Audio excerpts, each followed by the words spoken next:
Assalamu hörmetli qarindoshlar. Sharq Turkiston Surgundi hukumati televiziyasining xabarlar programmasini ko'rishingizni qisqacha qarshi olamiz. Tövəndə xəbərlərimizin təfsili məzmunlarını diqqətinizə sunumuz. Budapest şəhər başlığı bu şəhərdə Xitay universiteti qurish planiga norozilik bildirib, Vengriya poytaxtidagi ko'chalarning nomini o'zgartirganligini e'lon qildi. Nomi o'zgartirilgan 4 yangi ko'cha Erkin Hong Kong ko'chasi va Dalay Lama ko'chasi qatorliqlarni o'z ichiga oladi. Bularning hammasi Fudan universiteti yangi maktab ochishni planlagan rayonda bo'lib, bu harakatni bosh ministr Orban hukumati qo'llagan liberal shahar boshlig'i Gargeli Karaksoni o'tirg'a qo'ygan bo'lib, u yana Vengriyadagi Xitoyning ta'sir kuchini setilish masalasiga bo'lgan andisini o'tirg'a qo'ydi. Fudan universiteti Xitoydagi eng danglik ma'rif organlarining biri bo'lib, Budapestdagi maktab rayonining 2024-yilgacha tutilganligi mo'ljallangan. Bu Yevropa birligidagi tunji bekat bo'lib qoladi ekan. Karaksoni muxbirlarni kutib olish yig'inida biz yanada bu turning ishga oshmasligini umid qilamiz. Agar amalga oshsa, bu ismlarga moslashish kerak dedi. Liberal aqllar ambiri Cumhuriyet institutining xabariga qaraganda taxminan 3 dan 2 qism vengriyalik Xitoy universitetini qo'llamaydi ekan. Vengriya tekshirish axborot organi erishgan hujjatlarda ko'rsatilishicha, qurilish chiqimi 1 milliard 800 million dollar atrofida bo'lib, bu Orban hukumatining 2019-yili butun oliy ma'rif sistemasiga sarf qilgan mablag'idan ko'p. Taxminan 1,5 milliard dollar xarajatni Xitoy bankasi qarz bilan ta'minlaydi ekan. Yangi ko'cha nomlari Xitoy sodir qilgan kishilik huquq dafsanchiligi tufaylidan qo'yiladigan bo'lib, bular Tibetning ruhoniy rahbari Dalay Lamaning ismi bilan qo'yilgan Dalay Lama ko'chasi.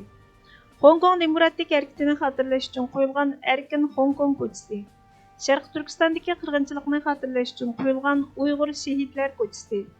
Ziyonkashlikka uchragan Xitoy katolik popi episkop Shi Shiguangni xotirlash uchun qo'yilgan Shi Shiguang ko'chasidan iborat.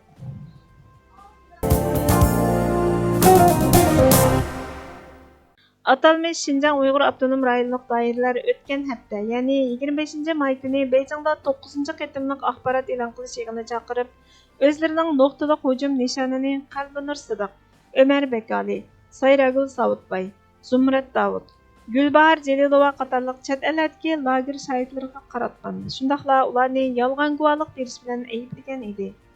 Xitoy doiralari 1-iyun kuni yana Atalmış Şinjan gazeti, Atalmış Şinjan televiziyasi, Tangirtaq to'ri qatorliq hukumat taratqularida atalmış Uyg'ur vakillarining nomida e'lon qilingan maqolalar va filmlarni keng tarqatib, Amerika qatorliq g'arb demokratik davlatlarga va chet eldagi Uyg'ur tashkilotlariga nuqtaliq hujum qilgan. Chet eldagi lager shahidlaridan Qalbinur Sidiqning bildirishicha, Xitoyning bu navbatlik hujumi oldingi qatimlarga qaraganda texnik shiddatli va keng ko'lamli bo'lgan. Qalbinur xonimning qarashicha, Xitoy doiralarining bunday qilishidagi sabab 4-iyun kuni Angliyada boshlangan Uyg'ur sud kollegiyasining sotiga va sotda guvohlik beradigan lager shahidlariga besim qilish uchun ekan. Qalbinur xonim yana yaqinda Belgiyada o'tkazilgan Sharq Turkistondagi lagerlar haqidagi guvohlik berish yig'inining Xitoy tor hakkerlarining hujumi bilan kechiktirilganligini tilga oldi. Lager shahidlaridan Qalbinur Sidiq xonim, Sayragul Savutbay xonim, Gulbahar Jelilova xonim va Ömer Bekali efendiler Xitoyning Uyg'urlar ustidan elib berayotgan irqiy qirg'inchilikni baholashni maqsad qilgan Uyg'ur sud kollegiyasida guvohlik berish uchun bir necha kun ilgari Londonga yetib borgan. Sayragul xonim Xitoy hukumatining xalqaroning jazosidan qachish va o'zini qo'g'dash uchun elib berayotgan bu xil yolg'onchiliklari va tashviqot hujumlarining har vaqt aksicha unum berib kelayotganligini ta'kidladi.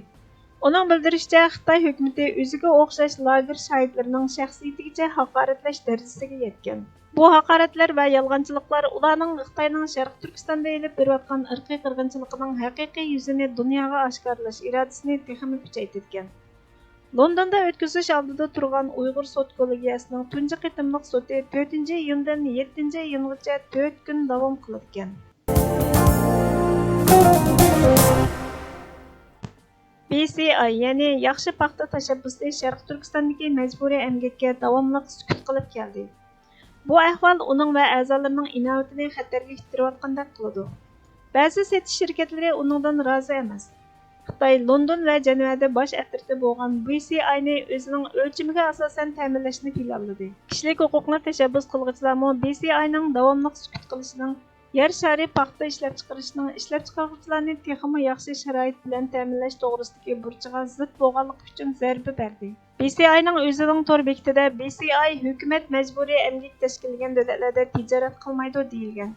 BCIning ommaviy tangpongliq sistemasi bo'lib, marka dehqonlarga ma'lum miqdorda sijil paxta terish uchun pul to'laydi. Ammo bu plan ta'minlash zanjirida texmi yaxshi paxtani fizikalik ayirishni talab qilmaydi. Ya'ni uni odatdagi paxta bilan aralashtirg'ili bo'ladi.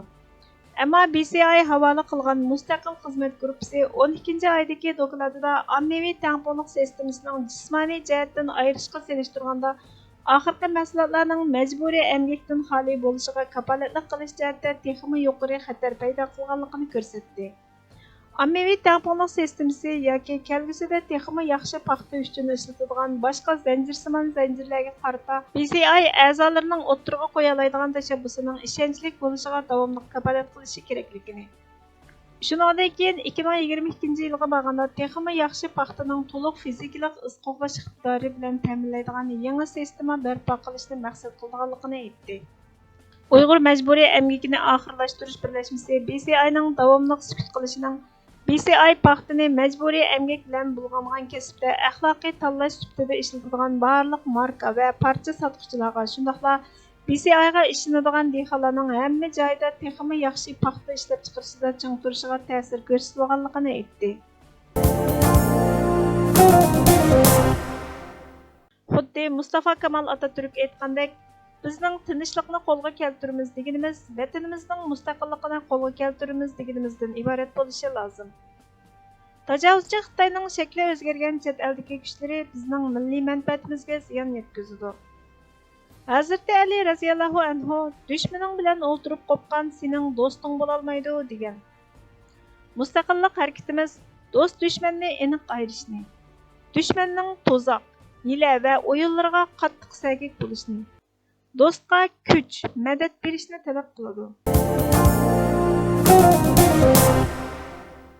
Hurmatli ko'rurmanlar, xabarlarimizni ko'rganinglar uchun ko'p rahmat. YouTube xabar kanalimiz mushun bilan sababsizlar 3 qatim taqilib ketdi. Bu kanalni yangidan ochdik. Abone bo'lishinglarni umid qilamiz. Xitoyga qarshi maydonimizni aniq bildiraylik. Kelar qatimki programmamizda ko'rishguncha Allohga omonat bo'lgaysizlar.